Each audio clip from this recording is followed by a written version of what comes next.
Good morning, everyone. I'd like to start this morning with two stories that for me as a patient demonstrate the reason why my own e-participation in health has been able to have such a huge impact on others, and therefore why being an engaged, empowered and e-participant patient is vital, in my opinion, in healthcare.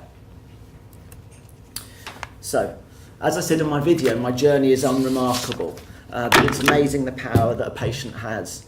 There was a gentleman in Elgin who a few months ago had 9 operations for bowel problems. He had a stoma, he had intestinal failure. His consultant in Elgin decided that he needed to contact a bowel transplant centre in order to get a referral. So he spoke to Addenbrooke's Hospital. They refused to even speak to him.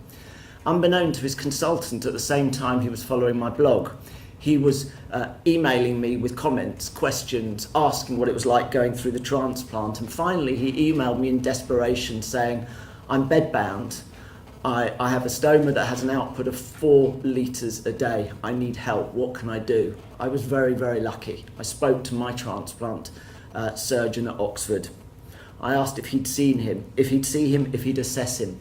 Within 2 hours, the surgeon had come back to me saying he would.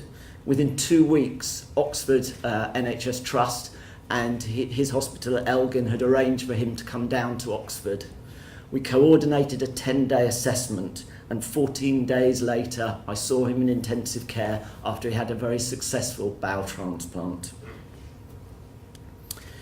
The other story isn't quite as emotional for me, but it gives a sense of how patients really can interact using e-participatory tools. My son went on holiday to Israel, started talking to a Canadian girl. I was a proud dad that my son actually talked to a girl. But they continued talking on Skype. Then one day, she rang him up.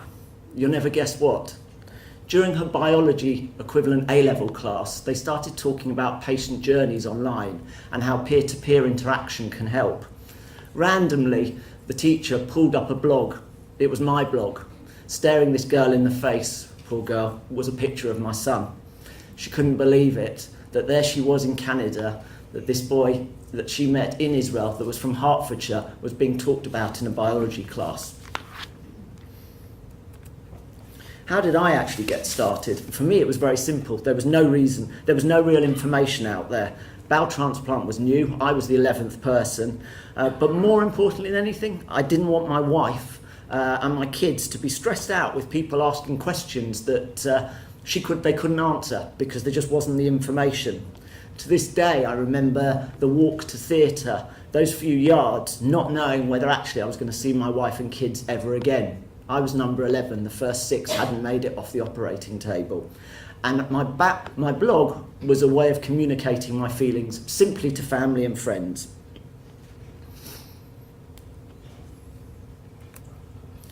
My blog gained traction, as I say here, simply by luck at first. I didn't even know that my transplant team were using it to track me until one day one of the registrars came in and said, so, how are you feeling? I'm like, well, you see me every day, you should ask me. No, how are you really feeling? I haven't seen you post a blog for 3 days. Then they referred it to medical students as a way of understanding a patient journey. And finally, I started to become a little more proactive with the blog. My first big steps, like most people in social media, and bear in mind I was a 40-odd-year-old social media dummy. I just used to moan at my kids being on Facebook the whole time and on Twitter. So my first steps were to Twitter. And then I realised the key was engagement, responding to the conversations, how you talk, being proactive, not reactive. I then discovered YouTube and Pinterest. For those of you who don't know, Pinterest is like Instagram. And I realised that actually telling my story through video and pictures is even more powerful than by words. So I created a bowel transplant board, which was basically my journey in pictures. Now, if you're squeamish and you've got any food in front of you, just look away for a minute. That was my stoma. The reason I'm putting it up here today is simply, it was the most pinned picture on Pinterest globally the month it went up there. And what it did, and I'll go on to another slide, so you don't have to look too much. What it did was basically take away the stigma for stoma patients that they couldn't share. It was hard enough having the bowel on the outside of the stomach when it should be on the inside. But what I wanted to demonstrate to other patients is through social media, through e-participation, you really can break down barriers.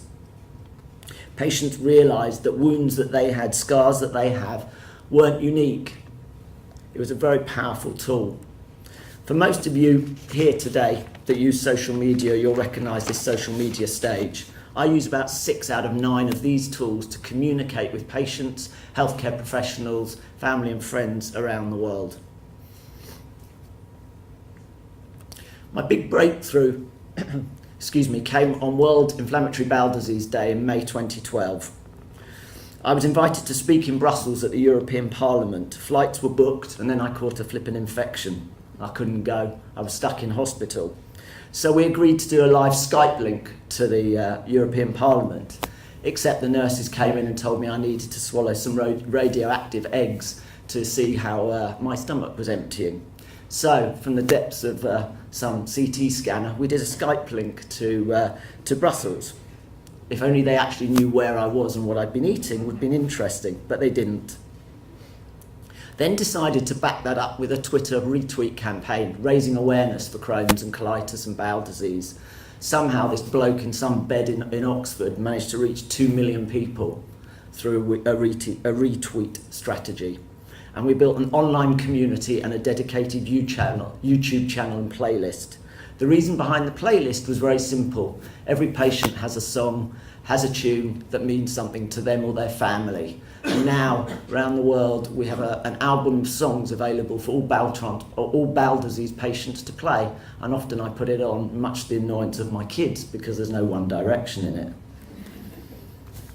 From there, as I mentioned in the video, it took me to Stanford Medical School and getting some articles published. Quite why they chose me, I don't know, but they did. I guess I was just a bit bolshy and a bit pushy, but probably because I actually bothered to follow up things, answer the tweets, probe the questions and push. So I managed to get myself into a few publications, all really just to raise awareness about what bowel disease and peer-to-peer meant to patients.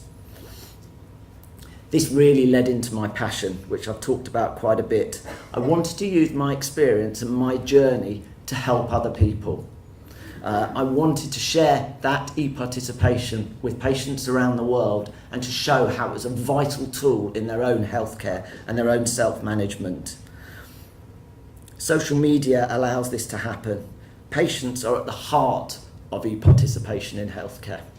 Social media really does give us a seat at the table, and I was absolutely convinced that it was the right thing for others to try and get involved in.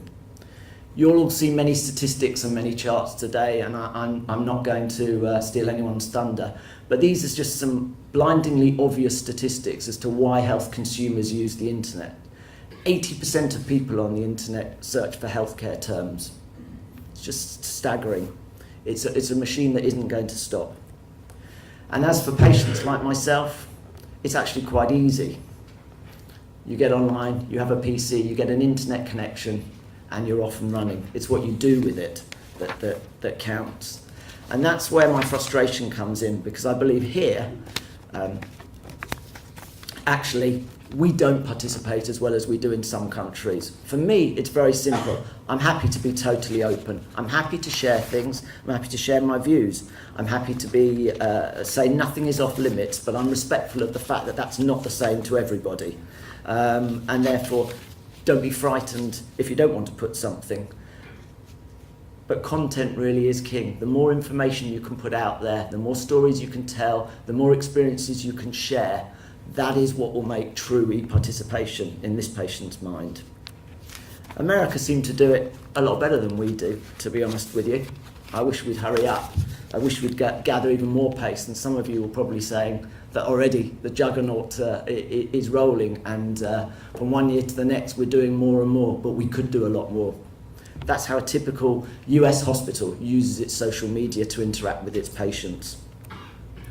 One hospital, and I picked one at random, most of you probably would have heard of the Mayo Clinic and its social media policy. Their director of social media sits on their main board of the main trust. but University of Maryland has 4 Facebook groups for patients to talk on. Doesn't matter the number of people on those groups, it's the fact that they're out there and people can share their experiences.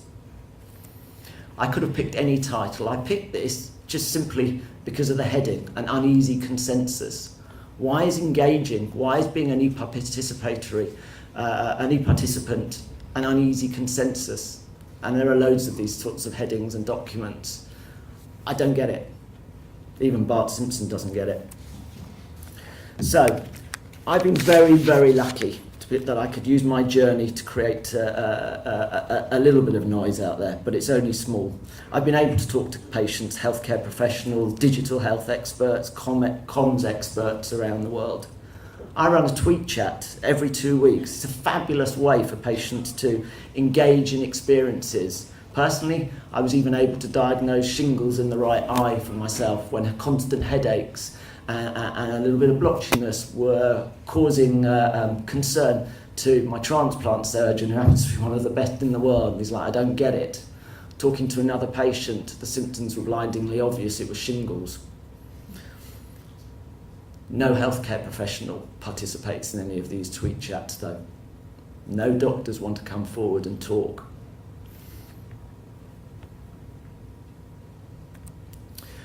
I'm not going to go on about the journey too much, but the heading for me here is quite simply the biggest risk in healthcare of social media is if you don't participate in the conversation.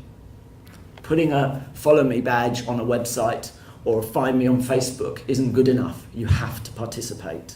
There are plenty of rules. I won't bore you to death with them all today, but it's very simple. Engage. Talk to your audience. I promise you, if you do that, patients, not just like me, but all patients really will thank you. By implementing a social media and an e-participation policy now, you are ahead of the curve. You will save time for healthcare professionals. You will engage better with patients. It's something that needs to happen now. I communicate with my team all the time, every day. I get a text pretty much every morning from my surgeon asking what's been going on overnight. I give him regular updates. I text pictures of wounds. To the left is a cannula that was blooming well hurt when it was in the finger. To the right is a wound. He just checks it. Is it oozing? What's happening? I have abscess on my legs at the moment. Every day I just take a picture on my phone. I text it to him. He comes back to me with do this, don't do that. The simple reason for doing it is when I go and see him face to face, there is an action plan in place immediately. We know what's going on. He knows what to do. I don't waste 2 hours journey driving there to sit and ponder. We then get straight to the point, the tests are booked and I can have my treatment. And believe me, I'm not special. I'm just another patient. I use LinkedIn. With my surgeons and my medical team quite a lot. We share articles that are out there, new treatments that we've heard of, videos that we may have seen. I'll email him, he'll email me back, and we can discuss the treatments and as they go on. Above all though, I'm not proposing that we stop face-to-face meetings. I'm simply saying there are other tools that can be used being an e-participant. If Twitter and Facebook can court healthcare, then we all can.